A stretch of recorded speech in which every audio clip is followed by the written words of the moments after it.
Bom, pessoal, nossa aula de hoje sobre globalização, né, esse processo que já começou aí praticamente aí com o surgimento do capitalismo, por isso que fizemos uma revisão, um estudo sobre capitalismo.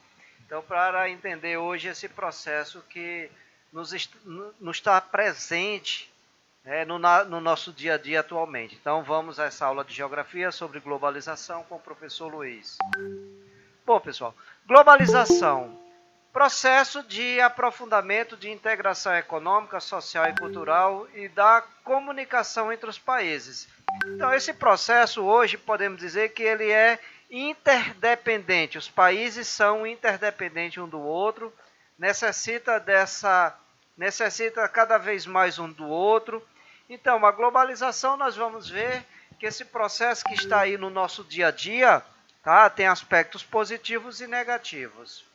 Então, como eu falei, a globalização não é um processo recente. Ele começou praticamente com o início do capitalismo, final do século XV, início do século XVI. Podemos falar aí das grandes navegações, onde os europeus ele começa um comércio mais intenso com quase todas as regiões do planeta, porque até então o comércio se dava mais Europa, África e Ásia, e aí entra a América na rota comercial, intensificando novas rotas.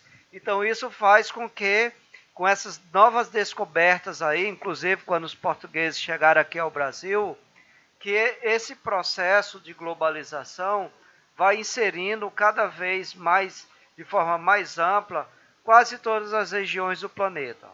Bom, então esse termo globalização, que vai designar esse fenômeno de abertura das economias, as fronteiras vão diminuindo, principalmente com relação à questão de fluxo comerciais, de fluxo de comunicação, de mercadoria, de pessoas. Então essa circulação ela vai se dar no ritmo cada vez maior, e isso também, logicamente, está relacionado com as evoluções tecnológicas, com a evolução nos meios de comunicação, com a evolução dos meios de transporte, com as mudanças nas trocas comerciais e circulação de capitais.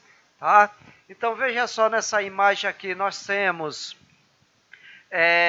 veja só, de praticamente de 1500 até metade do século XIX, nós tínhamos um mundo mais, considerado assim, podemos dizer, mais amplo, no sentido em que, por exemplo, olha, a média de velocidade, por exemplo, de uma carruagem, de um barco à vela, em torno de 16 km por hora. De meados do século XIX a meados do século XX, nós vamos ter uma evolução. O trem, a locomotiva movida a vapor, chega a 100 km por hora. Um barco a vapor a 57 km por hora, tá ok? E aí nós vamos ver que a tendência é evoluir mais com as revoluções industriais, a primeira, a segunda. E aí, a partir de meados do século XX, o que é que nós vamos observar? Aviões, a propulsão chegando aí a 640 km por hora. E aí nós temos, a partir da terceira revolução industrial, década de 60, jatos de passageiro podendo viajar a mais de 1000 km por hora. Então, quer dizer, não é que o mundo se tornou menor, é que as distâncias foram encurtadas devido à velocidade dos meios de transporte. Tá ok? Então, isso aí, tudo está relacionado com a evolução, a questão tecnológica. E aí nós temos, como foi passado para vocês, que após a Segunda Guerra Mundial, vivemos aquele período conhecido como Guerra Fria, A ordem mundial tornou-se uma ordem bipolar, em que o mundo estava praticamente equilibrado entre duas forças aí, dois poderes aí, que eram os blocos capitalista e socialista, União Soviética liderando o bloco socialista, Estados Unidos liderando o bloco capitalista.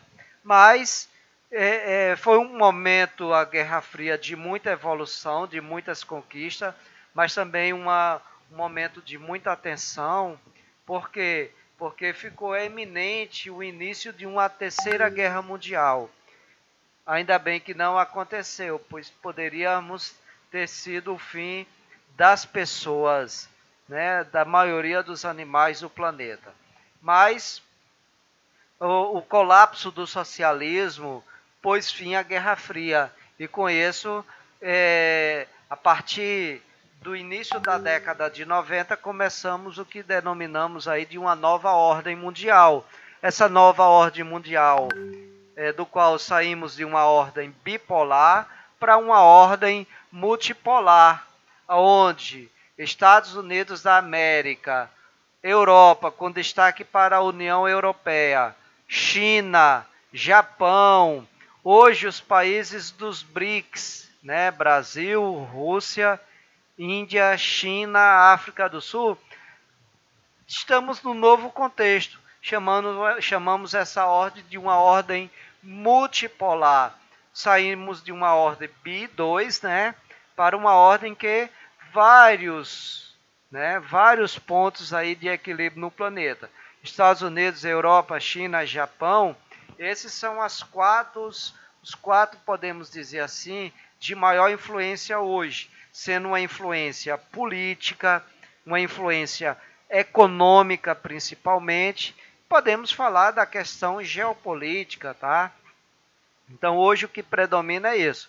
Esses BRICS aqui não é um bloco econômico, são países considerados emergentes que estão aí numa situação aí cada vez mais de uma influência mundial ou alguns deles mais com a influência local. Podemos falar da China com a influência mundial, mas Brasil, Rússia, Índia e África do Sul, mas com a influência de forma mais regional. Por exemplo, o Brasil tem um comando de forma significativa aqui na América do Sul, tá? Mas são países que têm uma influência hoje de forma bastante significativa. Bom, aqui vamos ver nesse mapa mental sobre a questão do capitalismo monopolista, tá? Então, as mudanças no capitalismo no século XX vão se dar através da concentração de capital e das formas de organização da questão do trabalho.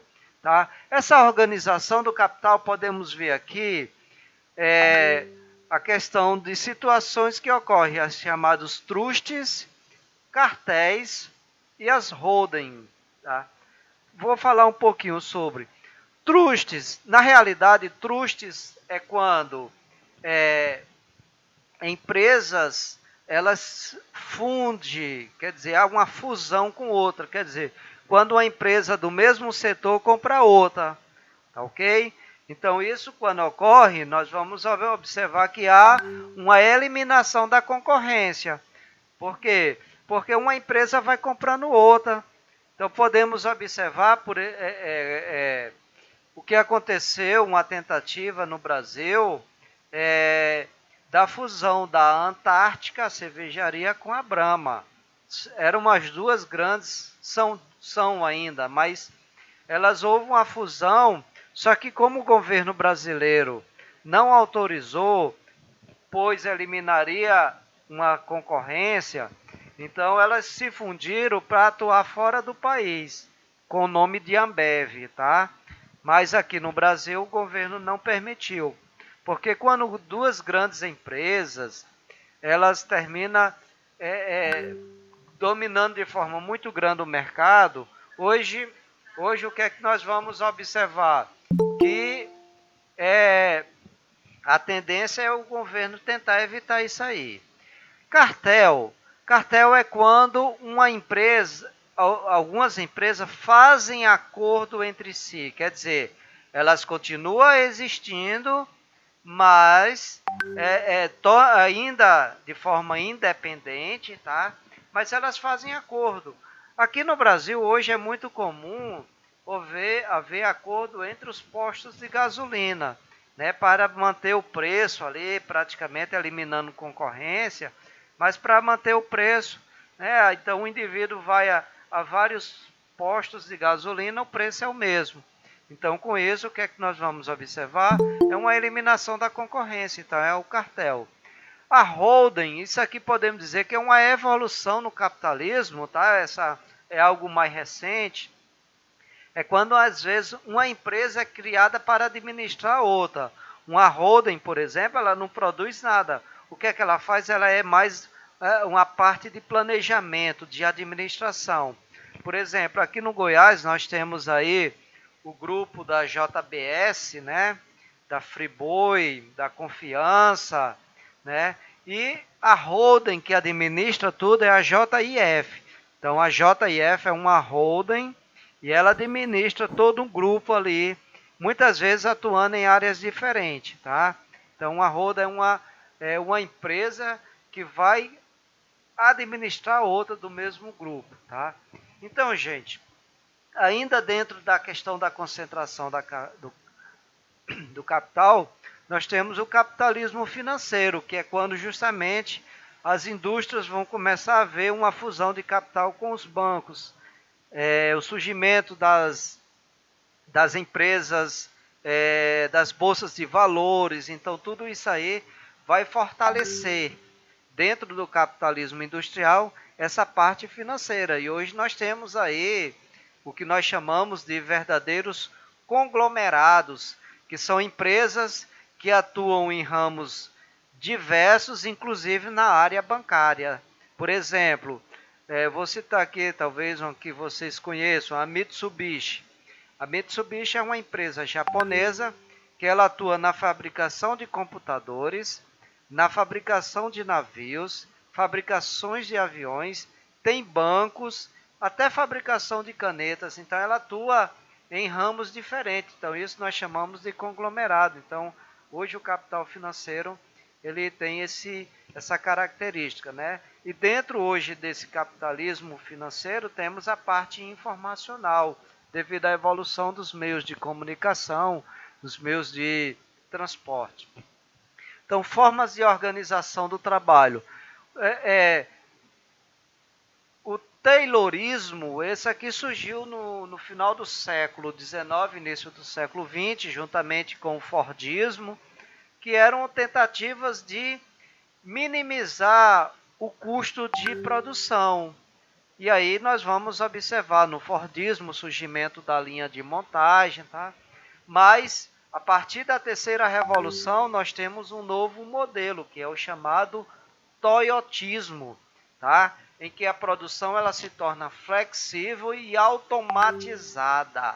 O emprego da robótica na produção, na organização do trabalho.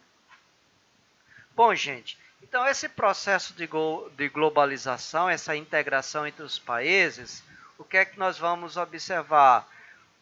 O chamado surgimento do liberalismo. O liberalismo ele foi abalado com a crise de 1929, mas hoje novamente vem essa tentativa aí da liberação econômica, com o nome de neoliberalismo, quer dizer, um novo liberalismo, que é a doutrina econômica que predomina hoje, atualmente, né?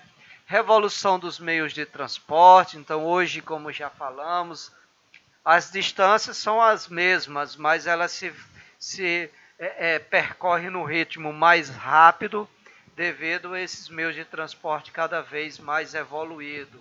Aviões, veículos automotores, o trem, né? Tem até alguns países com o trem-bala, né? O metrô. Então, tudo isso aí são evoluções dos meios de transporte.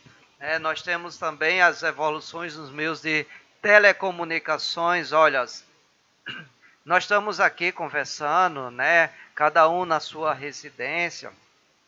Nós estamos proporcionando isso devido à evolução aí nas comunicações. Então isso aí foi muito, muito grande. A internet ela foi se tornando foi popularizando cada vez mais. Então, logicamente que ainda tem muitas pessoas que não têm acesso a essa rede de computadores, a internet, né?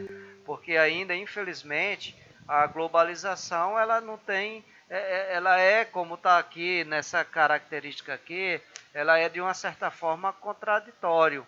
tá? Contraditório no sentido que houve uma grande evolução, grandes conquistas, mas também houve a questão da exclusão, tá? E aí nós, dentro dessa questão aí, nós vamos falar um pouquinho mais, tá? Então, aqui, consequências da, podemos dizer aqui, consequências da globalização, que é justamente a redução de postos de trabalho com a automação, né? A evolução tecnológica, ela promove isso. Então, algumas empresas vão para outros países, né? Sai de um e vão para outro. Olha, recentemente foi anunciado a saída aqui do Brasil da Ford, né? Uma empresa automobilística estadunidense. Então, isso é um motivo. Ela saiu do Brasil. Ela deixou de investir no Brasil, mas ela está investindo em outros países. Por exemplo, ela vai aumentar a produção de veículos na Argentina, vai aumentar, está fazendo investimentos bilionários na África do Sul. Então, quer dizer, porque deixou o Brasil, de repente, para a empresa Ford, deixou perder um certo atrativo. Então, ela termina saindo do país. E isso traz consequências muito grandes nessa questão do desemprego. Porque nessa saída da Ford do Brasil, direto e indiretamente aí, vão ser aí milhares de empregos que vão deixar de existir. E aí, o que é que essas pessoas vão fazer? Bom, se outras empresas não surgirem, essas pessoas vão ter que mudar de profissão, né? Muitas vezes entrar no que nós chamamos do trabalho informal, isto é, aquele trabalhador, muitas vezes, que são vendedores ambulantes, quer dizer, aquele trabalhador sem carteira assinada.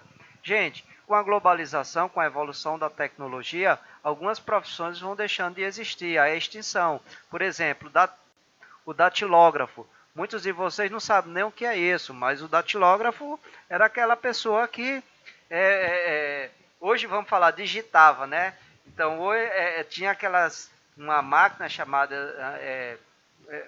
uma máquina de datilografar, que é onde se fazia, né, as escritas de livros e outro material. É lógico que com o computador, essa máquina entrou em extinção. Hoje pode se encontrar talvez em museu, tá?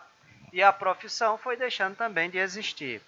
Bom, característica da globalização. Podemos falar da mundialização da economia, inclusive o termo globalização, né? É justamente a expansão da economia, dos meios de transporte, né, das pessoas, da mercadoria em si. Na globalização, nós vamos observar, olha só da questão aí, a fragmentação da produção. Então, hoje, uma produção ela vai se dar em vários locais do planeta e muitas vezes elas terminam devido à evolução dos meios de transporte, facilitando esses produtos de um local para outro. Por exemplo, como eu falei há pouco tempo da Ford, né, da automobilística. Então, uma empresa automobilística, ela não produz todo o veículo em um único local. Às vezes produz peças, vamos dizer, a Ford produzia talvez motores aqui no Brasil, mas os pneus vinham de outro país, o chassi de outro local, né, algumas partes do veículo em si. Então, isso é o que chamamos de fragmentação da atividade produtiva.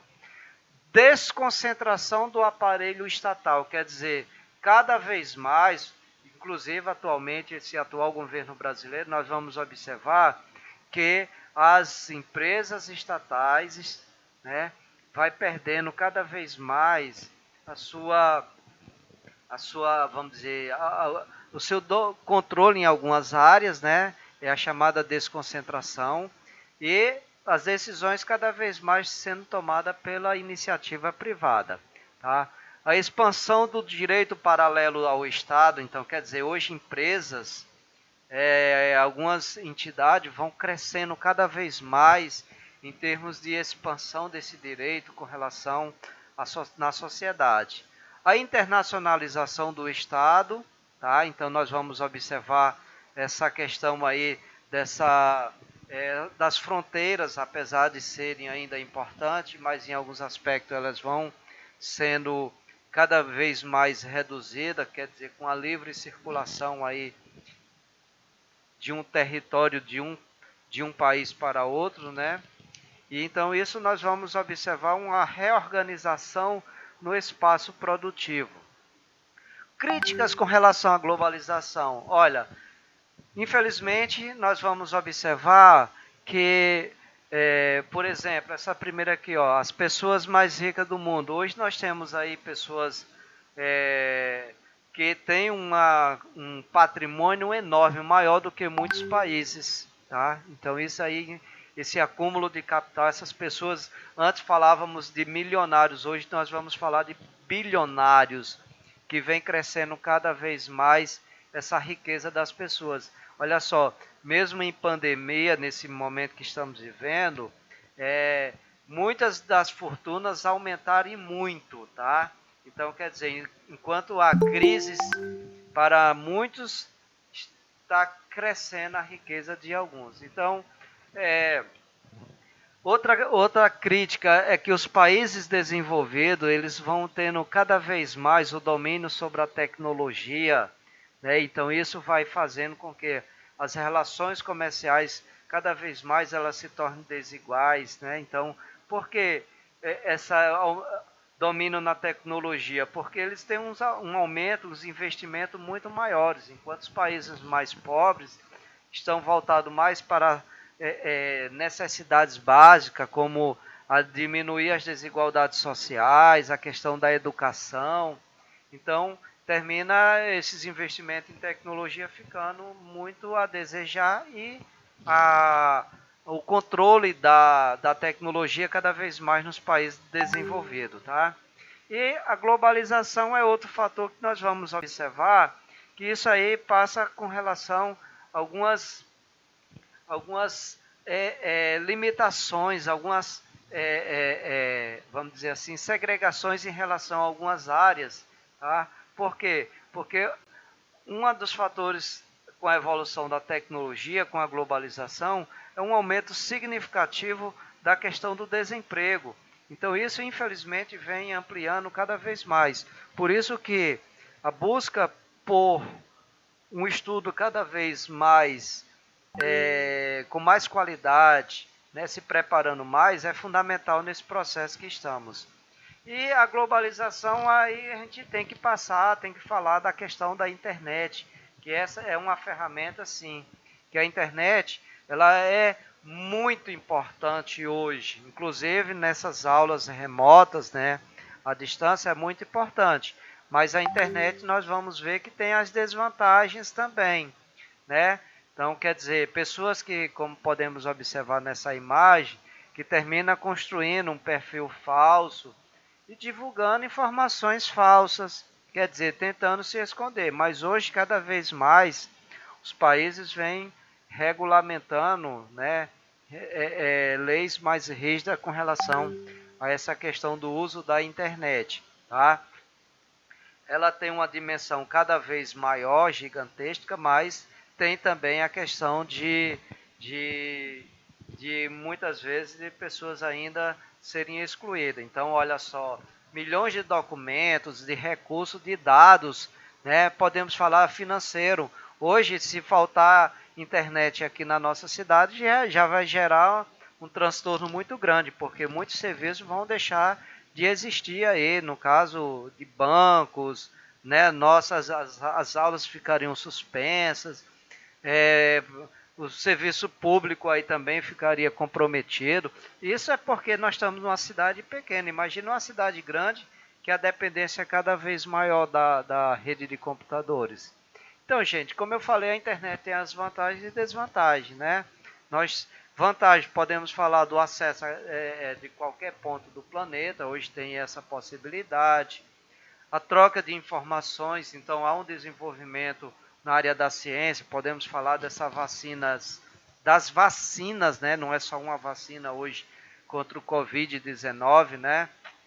Então isso foi num ritmo muito rápido, então está relacionado com essa troca de informações entre cientistas de países diferentes, facilita a aprendizagem, acesso à questão cultural diferente, disponibilidade cada vez mais de informações, tá? Hoje vocês têm isso, mas a desvantagem muitas vezes tem pessoas que utilizam essas informações aí muitas vezes divulga informações falsas, então é um fator que podemos falar da desinformação, né? Então é a pirataria, né? A questão de redes de pedofilia, né? Os terroristas também utilizam isso aí, a perca da privacidade. Então tudo isso aí são algumas desvantagens da globalização não, da internet. Que a internet, gente, ela não é recente, ela surgiu na década de 60, durante a Guerra Fria. Inicialmente para espionagem e depois ela foi utilizando espionagem militar, depois é que vai ser utilizado pela sociedade, tá? E hoje é algo muito importante no fluxo de informações no planeta. Bom, agora vem essa imagem aqui, ela é bem significativa, né? Será que todos estão ligados, né? Será que todos têm acesso à rede de computadores? Será que todos estão usufruindo dos mesmos benefícios da internet, da globalização? Tá? Então fica aqui essa interrogação e aqui é a nossa aula de hoje, né? A dica agora é pegar o livro didático e fazer um estudo aprofundando sobre essa temática. Tchau, gente, até a próxima aula.